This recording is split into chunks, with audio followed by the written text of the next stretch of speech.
Hey, hello, welcome. I thought I would just briefly redo the last video with a screen recorded video so that I can show you a few things a little bit better.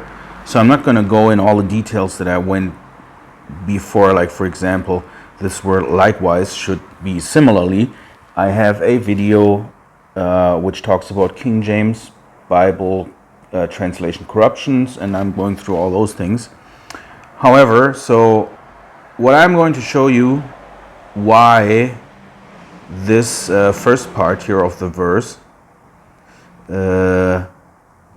why this cannot say, therefore, since the children have partaken of blood and flesh, but that it has to really say, therefore, since the children, he contributes of blood and of flesh. And this would then refer to Jesus, that he's the actual contributor of his blood and flesh, that he gives to the children of God, leading many sons to glory. Now, why is that? Why am I saying that? Well, let's go to the Interlinear Bible here real quick so I can show you a little bit better why I'm making such a claim. So in Interlinear verses, I'm going to, oh, here's a camera. I didn't even know that I could do that. I look like I haven't slept well. All right, let's just leave it on. Who cares? Hebrews 2:14. Okay, so it's actually about this kekoino neken here, this one. Okay, as you can see down here, it says VRIA 3S. Okay, so verb, third person, perfect, indicative, active. Okay, so this is third person singular. Up here, this word here, the children, paidia, as you can see, is plural.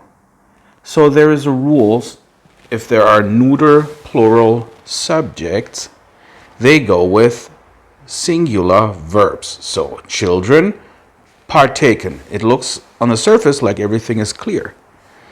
However, the exception to the rule is when the group members are emphasized and what's being said, then the verb should be plural as well. And I'm going to show you that that's the way that it is in the Bible. So, for example, if we go to Luke 11, verse 7. And he from within answering will say, not me trouble, cause already the door has been shut, and the children of me with me in the bed are. Here's the verb, and as you can see, it's plural, and it's children is the neuter plural subject.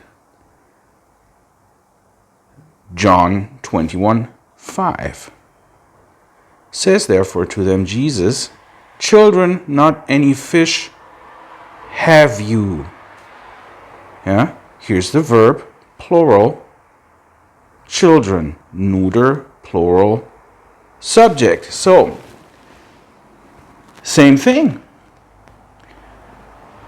This means, and this is only one argument, okay, why this this verb here, kekoino neken, why this cannot refer to the children, because it is singular. So it has to refer to the one it talks about, the he, which is Jesus Christ. So let's click this. Oh, sorry.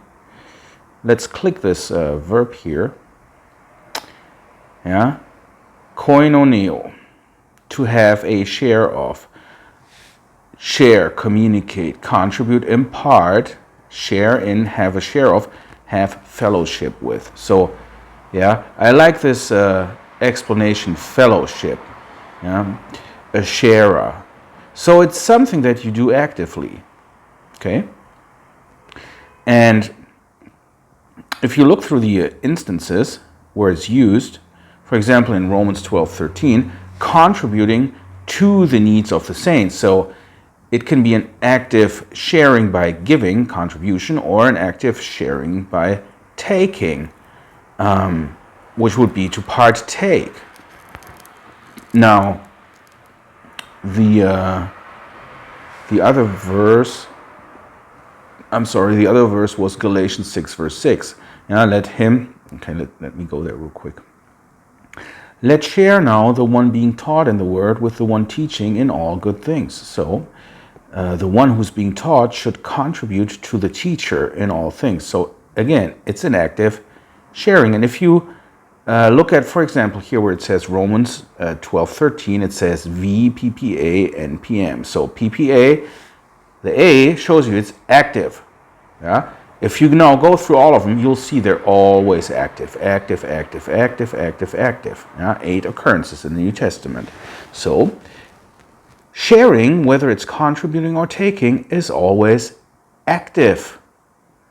And this is the next proof, because since therefore the children partake.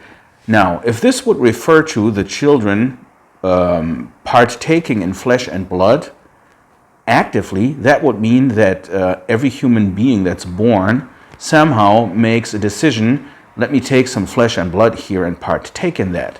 Yeah? It requires you to decide to do that. It's active. You are partaking of something that's available. So this is the next proof that this cannot refer to the children. It has to refer to the one who contributed, yeah, which is Jesus Christ. The next proof is these 2 words here, yeah, epe and oun. Since, therefore. So if you look at epe, yeah, it means because, since, yeah. So it gives a reason. So since the children he contributes of blood and flesh, yeah, because he contributes this to the children, yeah, he similarly took part in the same. Okay, so meaning because he did that for the children of God, becoming flesh. Then the therefore, when you click that, so, therefore, then, therefore, so, therefore. So it gives a reasoning. Since, therefore. Since the children, since therefore, what for? Well, what was said before. Verse 13, verse 12, yeah? So it those verses talk about something, and it says, therefore, do you see what I'm saying? There is one more instance in the New Testament that I have found where you have this epi and oun following one another, and this is here in Hebrews 4, verse 6. Since, therefore, it remains for some to enter into it, and those formerly having received the good news not did enter in because of disobedience. Let's look at this context here real quick. Parallel Bible. Let's take the English Standard Version, for example. Since, therefore, it remains for some to enter it, so this is the rest, correct? Can we maybe get the whole chapter somehow? Well, let's just go to verse 5. In the other passage, God said, they will not enter my place of rest. Therefore, since it's still... So again, it refers to what was being said before. And this is very important because this adds another proof why this has to be about Jesus Christ contributing of blood and of flesh to the children. Let me go back real quick. Hebrews 2:14. You see that? Since therefore The children he contributes of blood and of flesh, also he similarly took part in the same things, so that through his death he might destroy the one, the power holding of death, that is the devil. Yeah. Bible Hub Parallel. What did it say before? I will put my trust in him, I and the children God has given me. What did it say before? I will declare your name to my brothers and sisters. In the assembly I will sing your praises. Prior verse. Both the one who makes people holy and those who are made holy are of the same family. I mean, this is just such a bad, poor translation. Let's go somewhere down here. It's unbelievable what they do. In this section, there is such a big mess in this section because it's so important, and of course, the Christology has been twisted since the beginning. For he who sanctifies and those who are sanctified all have one source. Well, it should say are all of one. That's why he's not ashamed to call them brethren. He says, okay, let's go here, saying, I will tell of your name to my brothers. In the midst of the congregation, I will sing you praise. And again, I will put my trust in him. And again, behold, I and the children God has given me. So this talks about the sons of God and not the sons of Adam. Yeah, they're all of one, of Adam. And that's why he took on flesh from the virgin. No, it's exactly the other way around. Because he had to destroy the devil, which had the power over death, the word of God had to become flesh immediately when he was conceived in the womb. And not by taking it from somewhere, not by coming with a dual nature, but because a heavenly man was required that was not made from the dust of the earth.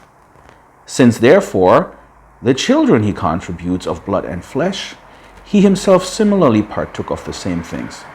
And why was it similar? It was similar because we are born by the seed, the word of God, 1 Peter 1:23. So this is how we get reborn spiritually. So this is the first step. What's the second step?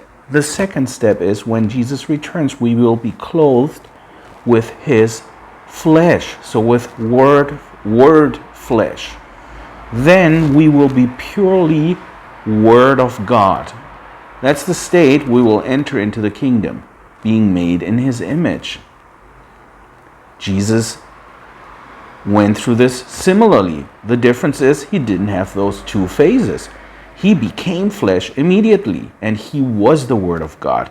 For us, it takes this process of being sort of morphed into that state. I hope you understand what I was saying, and you're welcome to try and refute that, because I don't think you can.